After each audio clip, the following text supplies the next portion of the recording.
Well, hello there, everybody. Welcome to another edition of Cambridge Inside Out. My name is Robert Winters. I think I remembered that correctly. And today is July 21st, 2026. Remarkable how often I mistake the date or my name even. Anyway, welcome back. I didn't do the scheduled show 2 weeks ago, largely because some of the other some of the incidents that happened in Cambridge, of which I will speak shortly, it was a little bit overwhelming. But anyway, would like to sort of get on with that a little bit here today. So, so first thing I wanted to just mention is just because this does occur to me periodically. I do think about these things that in addition to this, in some respects, Cambridge Inside Out is a bit of an outgrowth of the Cambridge Civic Journal. And as amazing as it is to me, as it seems to me, this coming um, September will actually mark 29 years since I started doing it way back in 1997. Um, and I will be continuing to do it, I'm sure into the foreseeable future. But I will have to say that there have been times lately, especially when um, sort of responding or even thinking about or following what's been happening up at City Hall and Cambridge City Council and some of the actions, not only this year but over recent years, where it can get pretty disheartening. Honestly, I have great, pretty much solid respect for 2 out of 9 city councilors. And I used to get along with most people in most city departments. There are some city departments which I really have serious questions about now. So it's not as easy as it once was, but I'm going to continue soldiering on. Maybe I will ask for a little help here and there, just to kind of continue. I am often reminded of a campaign pitch from a candidate named Ian McKinnon back in 1997 when he was trying to sell himself as a candidate for Cambridge City Council, and his quote was "Hire better actors." And I think about that sometimes. Maybe that's what we need is some some better actors. Honestly, because I am not of the belief that the 9 people who are supposedly representing us right now are especially representative of the people of the city, nor are their priorities particularly representative of the desires of the people of the city. At least that's one man's opinion. Feel free to disagree. Now, uh, let me get on to something pretty serious here. Okay, so on July 4th, in the morning of, I guess it was the morning of July 4th, or it was late at night now, I actually can't even remember now. But a man named Xavier Bautista, who was a city employee, worked for the Department of Public Works in the Sanitation Division, was murdered uh, at Senate Park, um, right near the intersection with Broadway and Norfolk Street. And we don't have that much in the way of gun violence in this city, but as was pointed out at a community meeting 4 days later, uh, the the experience of people of Cambridge varies greatly depending on what neighborhood you live in. I live in mid-Cambridge. It's really only about 5 or 6 blocks from where the murder occurred, but even that distance of 5 or 6 blocks, it largely insulates me from much of the violence and threats of violence that exist in other parts of the city, including some parts of the port, formerly known as Area 4. And I think that's just a reality. And I think people need to just acknowledge that is that, Cambridge is not one big unified happy city where everybody shares the same privilege or the same level of safety or uh, just the same experiences just generally. We are not one city. We really are not. And that's become more abundantly clear to me lately than it has been really for all the many years that I've lived here, which is now almost 50 years here. So anyway, um, what happened um, when the murder took place, as soon as I heard about it, um, as I often do, really it was nearby. I walked down there, and there was somebody from NBC Boston with a camera apparatus. I talked to this person, and got a little bit of information. But even the person from NBC Boston seemed to be just spewing speculation and not a whole lot of fact. Um, a lot was unknown at that point. Um, but one thing that struck me, and again, I didn't mean to make this such a big deal, but it sort of was so abundantly in front of me, was that just like 10 or 15 feet from where Xavier's body was found, there were these posters on a lamppost calling for the elimination of the ShotSpotter technology that the Cambridge police had been using for, actually, I'm not even sure how many years it was in place. And that just really sort of stuck in my craw. I'm not in any way suggesting that ShotSpotter would have prevented this tragedy, though it may very well have actually allowed for a more rapid emergency response. First responders, if they had known this person was there, might have been able to go there, look around, and see that there was somebody bleeding out in the street. Now, I'm not going to say flat out that the city council vote to remove ShotSpotter technology is somehow, I'm not going to say that it's a causal relationship here. But boy, was it a loud, screaming reminder of the misplaced priorities of some of our elected officials. And I just want to say our elected officials, because the removal of the ShotSpotter technology was not supported by the city manager, and it was certainly not supported by the Cambridge police, and this specifically the Commissioner of Police, Pauline Wells. Yet political people who apparently do not know how to stay in their lane um, seem to feel that they somehow had sufficient expertise to somehow outweigh the people whose job it is really to enforce laws and protect the public. Um, so I don't want to single anybody out and say, I'm sorry, you're responsible for the death of a person here. But the thing is that the proximity is something that just I cannot get out of my mind. It's just there, you know.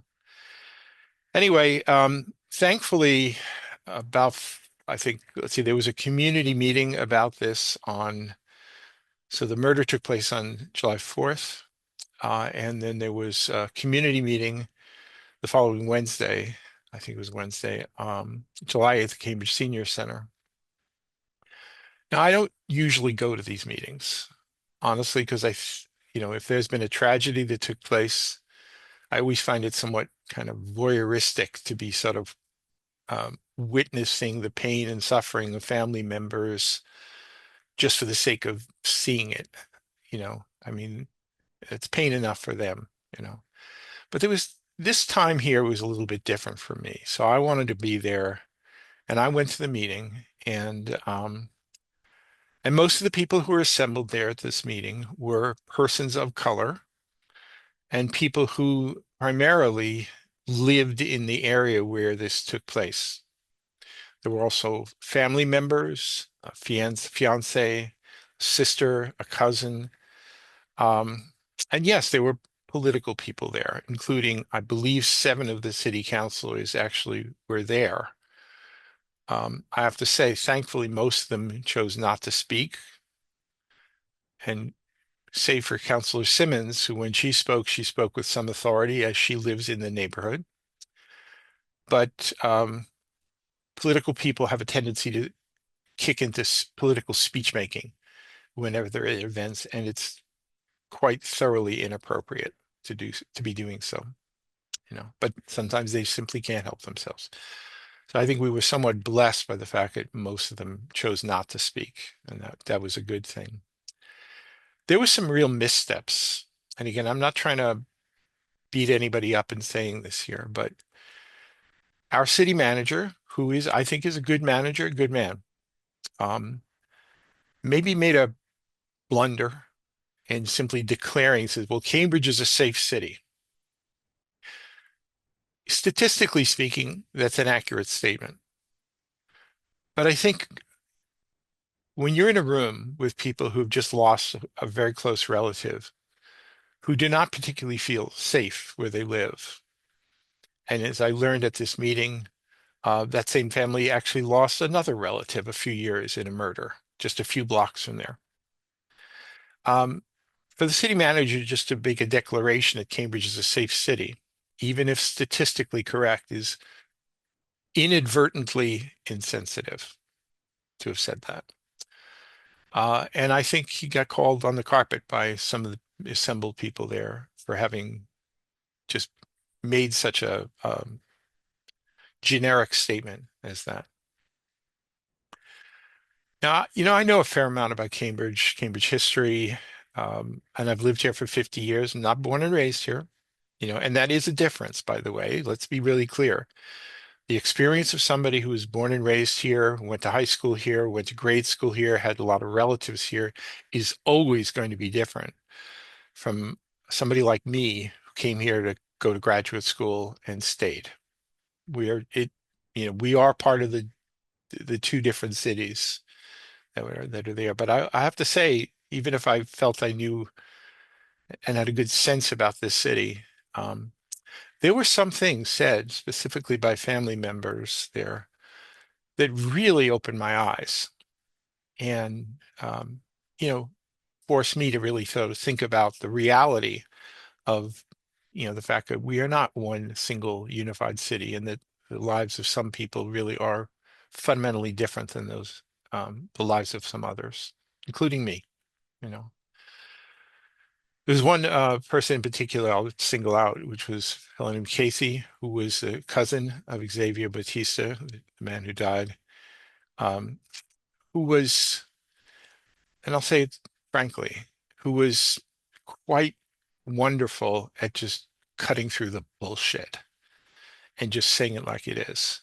And I appreciated him, kind of made it my business to get to know who he is. Because I think we kind of need more people to be more um, direct talking people like that. Right. Now, a few days later, actually, I think it was the very same day that there was the funeral for Xavier. Um, the the police did announce that they actually had made an arrest. Now, the reason why they were able to make the arrest, and there may have been other factors as well, was not because the city had technology available because they took it away, but because neighbors had things like ring cameras. And the Cambridge police are pretty good at sort of surveying the area, getting to, knowing the neighbors and being able to actually get some um, video footage that enabled them to make the arrest. So there was one ne'er-do-well in Canton who was the person who was named and is presumably in prison and will hopefully stay in prison for a very long time. My view should be for the rest of his life. But due process is to come. There were other people there too.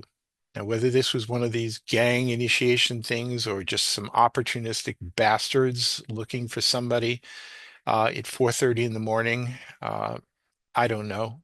I'll leave that to the police to determine all of those things, and not only the police but also the Middlesex County District Attorney's Office. Um, but this was a very unsettling period of days and weeks. I will single out a few people who spoke at that community meeting who I think really seemed to get it. One was former city councilor, former vice mayor Dennis Benzan, right, who operates La Fabrica restaurant in Central Square. Anthony Galluccio. And I got to say, when you hear Anthony speaking so authoritatively, like he really knows the city and grew up here, and you compare that to some of the current people who are filling the seats on the Cambridge City Council, it really kind of makes me miss the days when we had people like Anthony Galluccio and Ken Reeves and others on the Cambridge City Council, rather than this sort of artificial mass of nothingness that we have right now, with a couple of exceptions. Um, anyway, it was an eye-opening experience. Also assembled there were some of the people whose shallow-minded political nonsense actually. Um, so I'm specifically talking to some of the little old ladies of the Cambridge Residents Alliance, who are in this rather interesting codependent relationship with people like Stephanie Grand and her so-called Black Response Group, which, as far as I know, is really just Stephanie Grand. Um, so they were there, no doubt, just sort of basically playing defense to make sure that, when people inevitably started raising issues about the removal of the ShotSpotters technology, that somehow they wouldn't get singled out. But maybe they should be singled out, honestly. For people who really don't get it, to somehow be speaking as if somehow they are representative of the people of that part of the city, or in the case of Ms. Garanda, somehow that she is somehow representative of Black people in that part of the city, which is nonsense. I mean, she speaks authoritatively about Black people about as much as I do about Eskimos in Alaska, right? So let's stop platforming people who have no business claiming to be representative, right? Let's just end that. It was interesting to me that around, just maybe a week ago, thereabouts, even the Boston Globe, rather unexpectedly, came out with an editorial flat out calling into question the wisdom of the Cambridge City Council.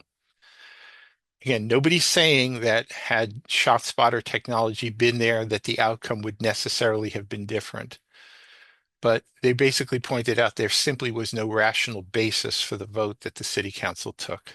In fact, there's a lot of tremendous amount of misinformation cast repeatedly, and which went largely unquestioned by these naive souls that call themselves Cambridge City Councilors. At that meeting, the July 8th meeting, there was also sort of a hue and cry that there should be a special city council meeting to address this. Okay, so they delayed and delayed and delayed, but now for this coming Thursday, July 23rd, there is a special meeting that is going to take place 5:30 p.m. at City Council at City Hall, spurred by the death of Xavier Bautista. But curiously, you would think that on the agenda, you should front and center is what should the city's response be, and what things should we be doing right now to sort of make this better. But instead, they recycle an agenda item from February that came out of the Community Safety Department, Nico Emack, one of the co-authors of this, which was sort of a generic report about violence prevention. And again, we all believe in violence prevention, but this was just a generic report issued by a department, the Community Safety Department, which in my view is basically has right from the get-go been a department in search of a purpose. It was created as a political response to some of the national incidents that happened in 2020. And honestly, if you ask the average person what is the function of the Community Safety Department, I don't know if that too many people could even tell you. By the way, I've met quite a few of the people who work there, and they're good people. I like them, right? But honestly, um, do we actually even need that department? I'm not so sure. I mean, it was all based on this notion about we want to have a non-police response to emergency, to incidents, right? I mean, I'll say sort of as a side matter, there was a proposal from some of the same activists to enable this group. They called itself Cambridge Heart, which continues to get funding, strange as that is to me, through the community safety department for doing some things that I have no idea what they do other than basically collect some money from the community safety department, you know. Um, I kind of wish sometimes we had a city manager who could just be a little bit more forceful and just sort of call things as they are, rather than engaging in political accommodation um, endlessly, right? And sometimes it just takes a really horrible incident to sort of wake folks up to this. So anyway, I don't want to spend the entire time here on this program just talking about this, but this was something of significance to me, at least, and maybe a lot of other people as well.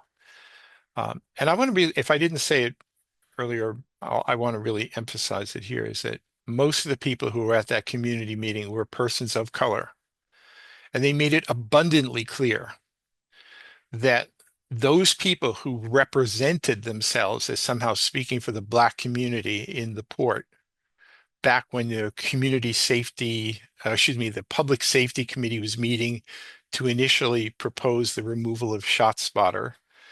And I went to those meetings. I was probably the voice on the other side, but I chose not to speak. But the people assembled there made it very clear that the people who had spoken at that previous public safety committee were not at all representative, and they didn't speak for the people of that neighborhood. I mean, I'm really grateful for Councillor Simmons for speaking so truthfully about what people in her neighborhood really think and what they really want, as opposed to some of the left-wing loony bins characters who love to um, speak so authoritatively about things that they should really be just shutting up about. Now, there's one other thing I want to say, sort of on the political side here, which is that um, back, I guess it was in January, when these 9 city councilors chose to elect Sumbul Siddiqui as mayor, now for the 3rd time. She was mayor in 2020 to 2021, then 22 to 23, and then Denise Simmons took over, and then she was returned to the position. Um, I have some great misgivings about our current mayor, not the least of which, and never mind all the bullying accusations that were levied against her a few years ago. But back in 2020, she chose to appoint as the chair of the Public Safety Committee, Quentin Zondervan, who is so, I thought nobody could be more hostile to police in the city than maybe Quentin Zondervan. So Ms. Siddiqui made him the chair of the Public Safety Committee, which be the one which be overseeing, at least from a legislative point of view, matters having to do with public safety. That was a bewildering choice. And then when she was made mayor again, the following term, she did it again. Okay, 2 years later, so this past January, she was made mayor. And I have it on good authority that in order to get the necessary 5 votes to be mayor, one of the conditions on that was that she appoint Aya Al-Zubi as chair of the Public Safety Committee. Again, solid DSA person, about as hostile to police as you can possibly imagine. And Ms. Siddiqui's desire to be mayor seemed to outweigh all other considerations. But then again, maybe she's also as hostile to police and public safety as Mr. Zondervan was, and as Ms. Al-Zubi is. Ms. Al-Zubi chose to make it her first order of business, her first priority as chair of the Public Safety Committee, to basically bring in a hand-picked select group of activists to paint an incredibly misrepresentative picture about the state of public safety, the threat of things like ShotSpotter, technology. Um, I mean, it didn't even matter that the Cambridge police were at that meeting, and they basically presented what I think was a rather accurate and truthful portrayal about how that technology works or doesn't work. That was somehow swamped by the prejudice of the chair of that public safety committee. Now, let's not let everybody else off the hook. Ultimately, this came to a vote at the Cambridge City Council. There were two spineless councillors, namely Mr. Azim and Ms. Zuzi, who chose to vote present on the removal of ShotSpotter. After all, Ms. Zuzi feels Ms. Garand is just wonderful, even though she is as non-representative of a person as you'll ever find in this city. In fact, she actually lives in London, and I believe she still lives in London. Um, yes, there were 5 people who voted to remove it, and then there were 2 people, Councillors Flaherty and Simmons, who voted to retain it. And to their credit, continued to try and somehow correct for what I believe was a terrible vote in the meetings that followed, unsuccessfully. When you've got a room full of ideologues, it's pretty difficult to actually kind of wedge in a little bit of sense in there. They're far too busy, sort of, you know, reading their own words and believing only what they believe without listening to much of anybody. Anyway, so we'll see what happens. So on Thursday, there's this special meeting of the city council, again, which would not even be taking place were it not for this murder, even though in the call of the meeting, there's not a single reference to the murder. We'll see if there are some city councils are going to sort of make an issue out of that. Well, I hope they do. Is there a possibility that maybe the city council will reconsider, or at least insist that if they don't want to have this particular technology, that we find a substitute technology that will enable Cambridge police to be able to respond, and not just police, but let's say emergency responders, ambulances, right, to be able to respond more quickly and effectively. I'm not hopeful. I'm really not hopeful. By the way, I want to also take issue with one of our local publications. Again, and I know this will probably get me into some hot water. But some fool decided to write an opinion piece disguised as journalism in the Cambridge Day, basically saying, well, ShotSpotter would not have been effective anyway, because don't you know, it's turned off on July 4th because of all the fireworks. Well, first off, they don't know that. And even if it is, it operates differently because the sound of fireworks may very well be problematic. I don't know that at 4:30 in the morning, when there's very little fireworks going on, except maybe at Senate Park, quite honestly, because I can sometimes hear it, that, do we actually know that technology would not have been in use at that time? You suppose you can always just write an article for Cambridge Day and say that as fact. It doesn't make it fact, right? Um, anyway, we'll see what happens. I mean, maybe we can correct things and bring a little sense back. But it's really, really hard to say,